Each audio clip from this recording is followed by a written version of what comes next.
रायपुर से खबर है जहां पर कल प्रदेश कांग्रेस प्रदर्शन करेगी। राष्ट्रपति के नाम राज्यपाल को ज्ञापन सौंपेगी।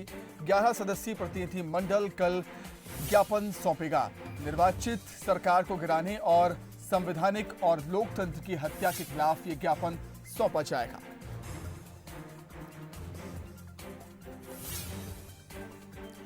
तो रायपुर में कल प्रदेश की कांग्रेस प्रदर्शन करने जा रही है। राष्ट्रपति के नाम राज्यपाल को ज्ञापन सौंपा जाएगा। 11 सदस्यीय प्रतिनिधि मंडल ज्ञापन सौंपेगा। निर्वाचित सरकार को गिराने और संवैधानिक और लोकतंत्र की हत्या के खिलाफ ये ज्ञापन होगा। जिस तरीके से राजस्थान में जो घटनाक्रम चल रहा है उसको लेकर अब कांग्रेस पूरे देश में प्रदर्शन करने जा रही है और इसी कड़ी में अब रायपुर में प्रदेश कांग्रेस प्रदर्शन करेगी। राष्ट्रपति के नाम राज्यपाल को ज्ञापन सौंपा जाएगा। 11 सदस्यीय प्रतिनिधि मंडल अब ज्ञापन सौंपेगा। अधिक जानकारी के लिए हम बातचीत करेंगे हमारे विशेष संवाददाता मोहन तिवारी से। मोहन, राजस्थान में जो कुछ सियासी घटनाक्रम चल रहा है उसको लेकर अब कांग्रेस सड़कों पर उतरने के लिए तैयार है। बिल्कुल, देखिए, राष्ट्रीय स्तर पर कांग्रेस के नेताओं को इस बात के निर्देश हैं कि वो अलग अलग अपने प्रदेश स्तर पर ये आयोजन करें जिसमें राज्यपाल भवन का घेराव किया जाए और जो कांग्रेस की मांग है कि लोकतांत्रिक मूल्यों की रक्षा हो, उन बातों को राष्ट्रपति के नाम संदेश के माध्यम से राज्यपाल को ज्ञापन सौंपे। उसी कड़ी में छत्तीसगढ़ पीसीसी ये प्रदर्शन करने जा रही है। कोरोना का संकट है, राजधानी रायपुर में लॉकडाउन भी लागू है, ऐसे में प्रदर्शन में बड़ी संख्या में लोग इकट्ठे नहीं हो सकते। इसलिए पीसीसी ने तय किया है कि 11 जो सदस्य कांग्रेस के प्रमुख हैं वो कल राजभवन जाएंगे और ज्ञापन सौंपेंगे और ये जानकारी देंगे कि किस ढंग से लोकतंत्र की हत्या बीजेपी के द्वारा की जा रही है और इस संबंध में जो एक ज्ञापन है राष्ट्रपति के नाम वो राज्यपाल को सौंपा जाएगा। तो 11 लोग निर्धारित किए गए हैं ताकि लॉकडाउन और कोरोना संकट के जो गाइडलाइन है उसका उल्लंघन ना हो। जी मोहन, आपका बहुत शुक्रिया तमाम बातचीत के लिए। तो 11 सदस्य प्रतिनिधि मंडल में प्रदेश कांग्रेस के अध्यक्ष मोहन मरकाम, विधायक सत्यनारायण शर्मा, धनेश्वर साहू, प्रदेश कांग्रेस को उपाध्यक्ष गिरीश देवांगन और भी कई नेता मौजूद हैं जो राष्ट्रपति के नाम राज्यपाल को ज्ञापन सौंपेंगे। कल प्रदेश की कांग्रेस प्रदर्शन करेगी। राजस्थान में चल रही सियासी उठापटक के बीच कांग्रेस ने सत्र बुलाने की मांग की है। मुख्यमंत्री अशोक गहलोत ने राज्यपाल को नोटिस दिया है। साथ ही कांग्रेस बीजेपी पर हमलावर भी है। कांग्रेस ने सोशल मीडिया पर speak up for democracy campaign शुरू किया। इस कैंपेन के तहत छत्तीसगढ़ के सीएम भूपेश बघेल ने एक वीडियो पोस्ट करते हुए केंद्र की सरकार पर संवैधानिक ढांचे को कमजोर करने का आरोप लगाया है। बघेल ने बीजेपी को सत्तालोभी पार्टी बताते हुए आरोप लगाया कि बीजेपी चुनी हुई सरकारों को गिराने का काम कर रही है। भारतीय जनता पार्टी सत्तालोभी पार्टी के रूप में परिवर्तित हो चुकी है। केंद्र में बैठी हुई सरकार हमारे एक एक संवैधानिक ढांचे को कमजोर करती जा रही है।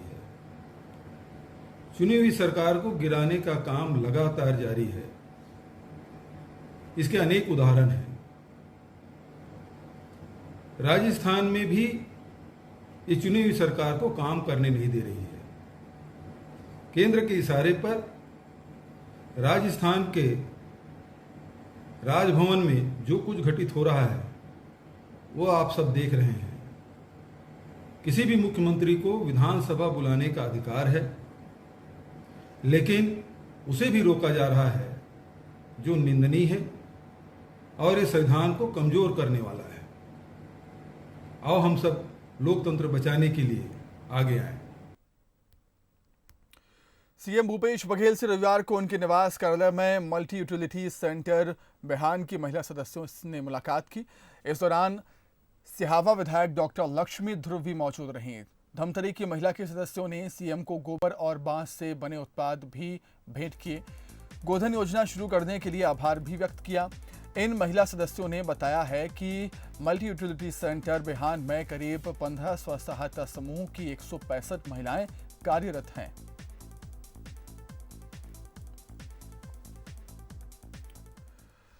वहीं रायपुर में कल मंत्रियों के साथ सीएम भूपेश बघेल बैठक करेंगे। मुख्यमंत्री निवास में दोपहर 12 बजे बैठक होगी। सीएम सभी मंत्रियों के साथ कोरोना की समीक्षा करेंगे। साथ ही साथ कुछ जगहों पर लॉकडाउन बढ़ाने पर भी फैसला लिया जा सकता है।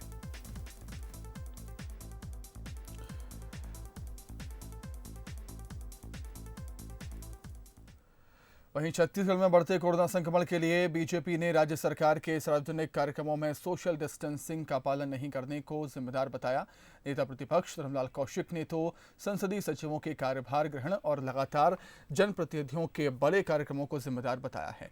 नेता प्रतिपक्ष धर्मलाल कौशिक से बातचीत की है, खास बातचीत की हमारे संवाददाता मोहन तिवारी ने। हमारे साथ मौजूद हैं धर्मलाल कौशिक जी, उनसे बातचीत करते हैं और जानते हैं उनका क्या कहना है। ये खुद ये बात को स्वीकार कर रहे हैं कि 7 लाख लोग प्रदेश से बाहर से आए और इस बात को सरकार ही बोल रही है। उनके आने के बाद में कोरोना का विस्तार हुआ। जब आपको ये मालूम है कि 7 लाख लोग बाहर से आए, आपको ये मालूम है कि विस्तार उनसे हुआ है, आखिर उनकी जांच क्यों नहीं होनी चाहिए? और जो छुपाने का प्रयास किया है, आज उसी का परिणाम है कि हम तेज़ी के साथ में बढ़ रहे हैं। अप्रैल, मई, जून एक तरफ और जुलाई का संख्या देखोगे तो उससे ज़्यादा, डबल से भी ज़्यादा आज संख्या हो गई है, भयावह स्थिति में आ गई है। मुख्यमंत्री लेकिन कह रहे हैं कि यहाँ दिल्ली मुंबई जैसी स्थिति नहीं है, काफ़ी कंट्रोल किया गया है, सबको लेकिन ध्यान रखना चाहिए। विपक्ष को सकारात्मक भूमिका निभाने की बात सलाह भी दे रहे हैं वो। दिल्ली के पॉपुलेशन देखिए और मुंबई के पॉपुलेशन देखिए। दिल्ली में एक दिन में कितने लोग बाहर से आते हैं, मुंबई में कितने लोग बाहर से आते हैं। तो उनके उसको यदि आपके सरकार के जाने की इच्छा है कि दिल्ली और मुंबई में जैसा फैला है तो मुझे कुछ नहीं कहना है। इसलिए दिल्ली और मुंबई का उदाहरण इसलिए आपको नहीं देना चाहिए कि दिल्ली में जितने लोग हैं उससे जो बाहर के लोग आने वाले की संख्या आप देखेंगे, मुंबई में जो बाहर से आने वाले की संख्या देखेंगे तो स्वाभाविक रूप से वहां जो विस्तार हो रही है, क्या आप उस और दिल्ली और मुंबई की ओर जाना चाहते हैं? क्या कोरोना को लेकर के सरकार के द्वारा अभी तक प्रयास किए गए? जांच में कितनी राशि खर्च की गई? इसमें क्या क्या प्रबंधन किए गए? ना प्रेस वाले को जानकारी है, ना हम लोग को जानकारी है। आखिर सरकार इसको छुपाना क्यों चाहती है? और यदि हम इस बात पे यदि कर रहे हैं तो उसमें उनको आपत्ति रह है कि सकारात्मक भूमिका, यदि सकारात्मक भूमिका हम नहीं निभाते तो आलोचना करते हैं। सोशल डिस्टेंसिंग का पालन होना चाहिए। आप लोगों ने देखा होगा कि लॉकडाउन के पहले क्या स्थिति रही, यहाँ पर उत्सव और जलसा चल रहे थे, आपके निगम में जो नियुक्ति हुई है, और उसके बाद में किस प्रकार का हुआ है, आज जो पॉजिटिव निकल रहा है, ये सब उसी का परिणाम है। तो ये थे नेता प्रतिपक्ष धर्मलाल कौशिक। उन्होंने एक बड़ा आरोप सरकार पे लगाया है कि सरकार लगातार ऐसे काम कर रही है जिसमें नियमों के उल्लंघन करते हुए सरकार के जनप्रतिनिधि ही दिखाई दे रहे हैं, और ये एक बड़ी वजह है जो कि कोरोना संक्रमण के बढ़ने के लिए जिम्मेदार है। कैमरामैन अखिलेश पवार के साथ मोहन तिवारी, बंसल न्यूज, रायपुर। वहीं अंबिकापुर में स्वास्थ्य मंत्री टीएस सिंहदेव ने कोविड सेंटर का भोजन खाया। लगातार मिल रही शिकायतों को देखते हुए टीएस सिंहदेव ने रविवार को खुद ही इसका जायजा लिया। रायपुर से अंबिकापुर पहुंचते ही उन्होंने अपने ऑफिस में कोविड सेंटर से नाश्ता और खाना मंगवाया। इस दौरान उन्होंने खाने की गुणवत्ता को संतोषजनक भी बताया है।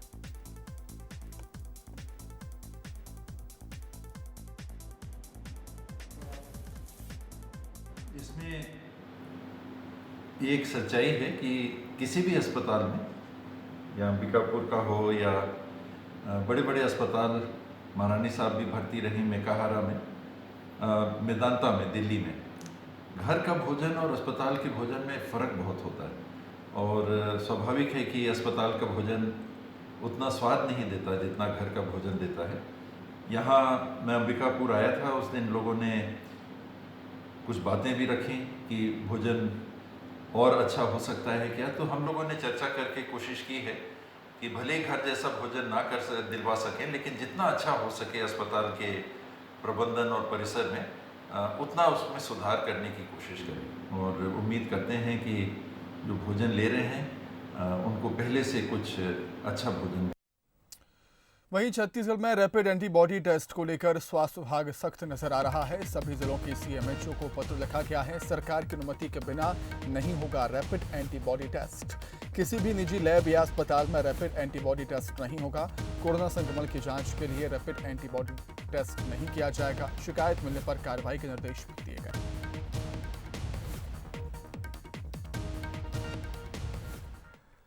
छत्तीसगढ़ में कोरोना के संक्रमण के बढ़ते मामलों के चलते मरीजों की संख्या संभालना सरकार के लिए मुश्किल होता जा रहा है। ऐसे में अस्थायी कोविड हॉस्पिटल को सक्रिय किया गया है। रायपुर में बने इंडोर स्टेडियम में अस्थायी कोविड-19 हॉस्पिटल सरकार ने शुरू कर दिया है, जिसमें पहले दिन 17 मरीजों का इलाज शुरू किया गया। इसका जायजा लिया हमारे संवाददाता मोहन तिवारी ने। राजधानी रायपुर में लगातार कोरोना संक्रमण के बढ़ते मामले को देखते हुए प्रशासन ने अब इंडोर स्टेडियम को कोविड हॉस्पिटल के रूप में विकसित कर दिया है। मेरे पीछे आप देख पा रहे हैं, ये इंडोर स्टेडियम है जहां 300 बेड की व्यवस्था सरकार के द्वारा की गई है और इसे कोविड हॉस्पिटल में बदल दिया गया है। ये पूरा इंडोर स्टेडियम करीब 300 बेड के हिसाब से इस ढंग से बनाया गया है ताकि मरीजों को कोई परेशानी ना हो। डॉक्टरों की तैनाती कर दी गई है और कल पहली बार यहाँ 17 मरीजों की भर्ती भी कर दी गई है।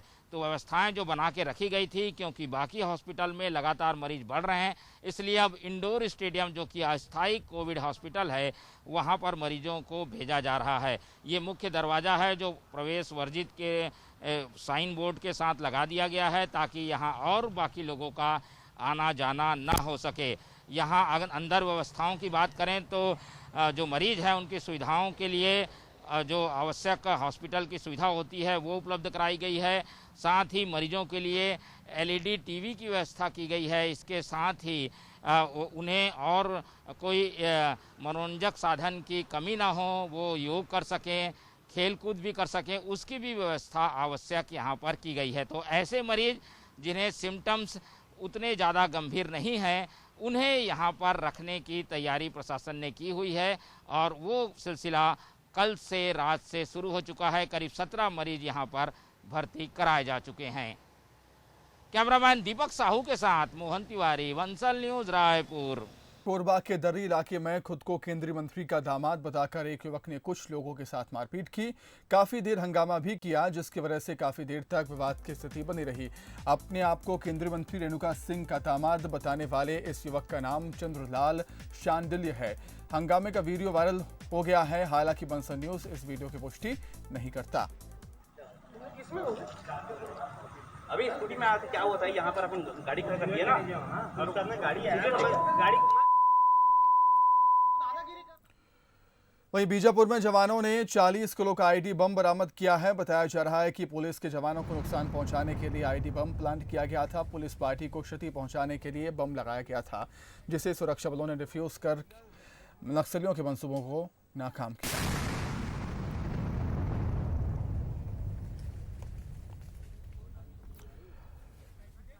राजनांदगांव में रिटायर्ड पुलिसकर्मी से ऑनलाइन ठगी करने वाले गिरोह का भांडाफोड़ हुआ है। 18 लाख की ठगी करने वाले 5 आरोपियों को पुलिस ने गिरफ्तार किया, लेकिन मुख्य आरोपी अभी भी फरार है। ये सभी पेंशन अधिकारी बनकर सेवा निवृत्त पुलिस कर्मचारियों से ऑनलाइन ठगी करते थे। बताया जा रहा है कि आरोपियों को बिहार झारखंड से गिरफ्तार किया गया है। आरोपियों के पास से 3,36,000 रुपये और कई एटीएम कार्ड भी बरामद किए गए। धमतरी में शराब दुकान के खिलाफ रविवार को गुस्सा फूट पड़ा। यहां लोगों ने धमतरी दुर्ग रोड पर चक्का जाम कर दिया। इस दौरान 30 प्रदर्शनकारियों को गिरफ्तार भी किया गया। दरअसल यहां रुद्री रोड की शराब दुकान को रत्ना बांधा रोड पर शिफ्ट किया गया है। इसी जगह एक कबीर आश्रम और छात्रावास भी है। आसपास कई कॉलोनियां भी हैं। पिछले 3 दिनों से धरना प्रदर्शन किया जा रहा था, लेकिन कार्रवाई नहीं होते देख रविवार को चक्का जाम किया गया।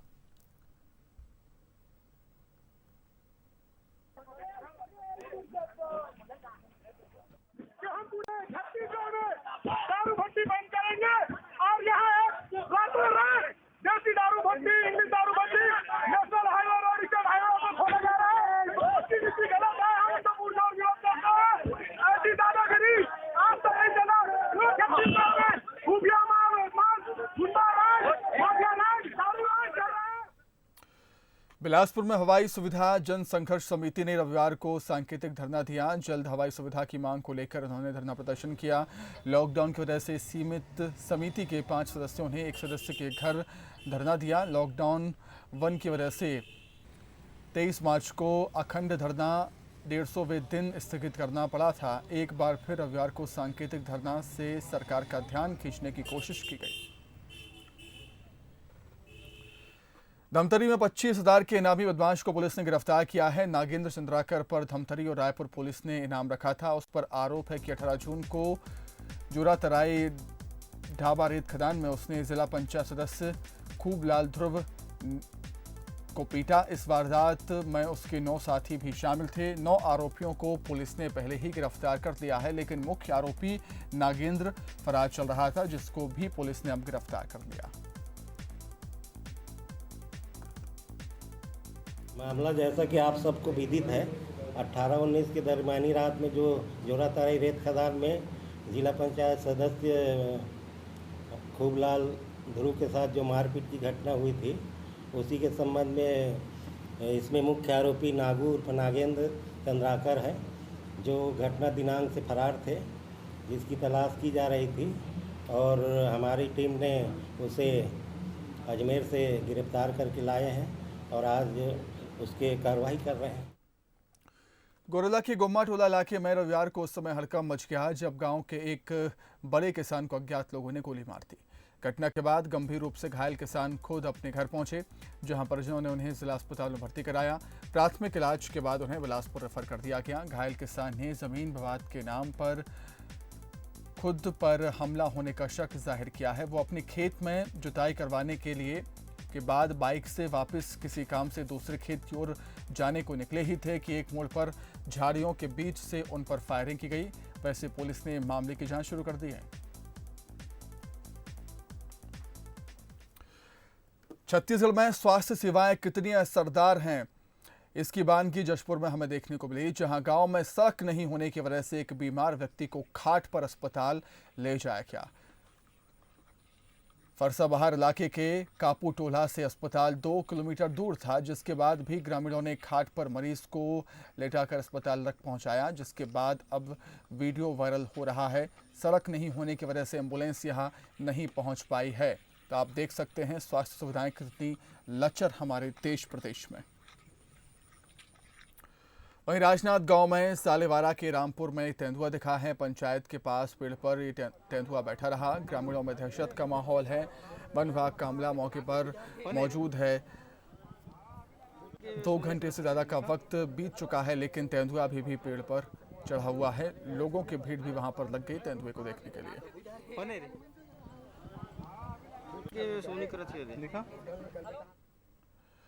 बिलासपुर नगर निगम के लिए बारिश मुसीबत बनती जा रही है। थोड़ी देर की बारिश में शहर के अधिकांश इलाके जलमग्न होते हैं। ऐसा लगता है कि निगम के पास ठोस प्लान नहीं है। आखिर हर साल नालों की साफ सफाई के बाद भी बारिश में हालात जस के तस ही क्यों दिखाई देते हैं, बड़ा सवाल।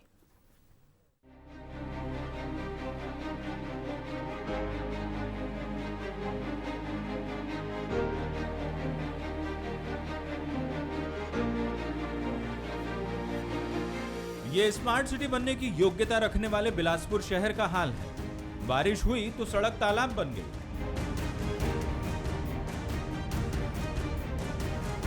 नाले नालियों का पानी घर, दुकान हर जगह घुस गया।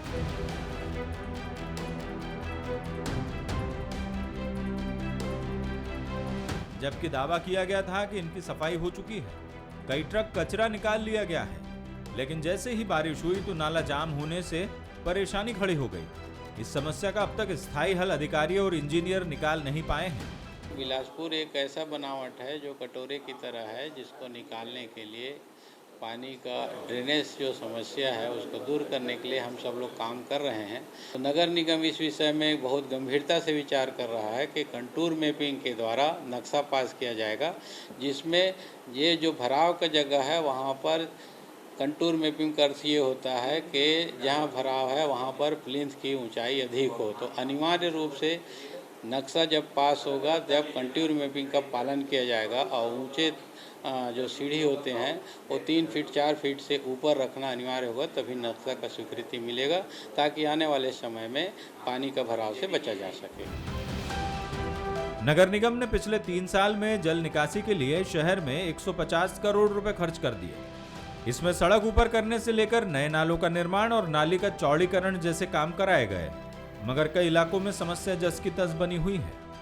व्यवस्थाओं की सारी खामियां एक ही बरसात में उजागर हो गई और पूरा शहर जलमग्न हो गया और सारे शहर के चौक चौराहे और मुख्य मार्ग स्विमिंग पूल में तब्दील हो गए। और ये वास्तव में बहुत चिंता का विषय है कि जिस तरीके से नगर निगम काम कर रहा है, बरसात की शुरुआत है, आने वाले समय में और अधिक बरसात होगी तब होगा, तो मुझको लगता है कि शहर का अधिकांश हिस्सा पानी में डूब जाएगा। अभी भी समय है, नगर पालिका निगम को त्वरित गति से दिन रात सफाई व्यवस्था को, सारे बड़े नालों को और सारी चीज़ों को साफ सफाई कराना चाहिए। करोड़ों रुपए खर्च करने के बाद भी शहर के लोगों को जल भराव की समस्या से निजात नहीं मिल रही है। हालांकि हर बार अधिकारी जनप्रतिनिधि यही दावा करते हैं कि इस बार जल भराव की समस्या को दूर कर दिया जाएगा, लेकिन रक्त बीज राक्षस की तरह समस्याएं फिर खड़ी हो जाती है। उमेश मौर्य, बंसल न्यूज, बिलासपुर।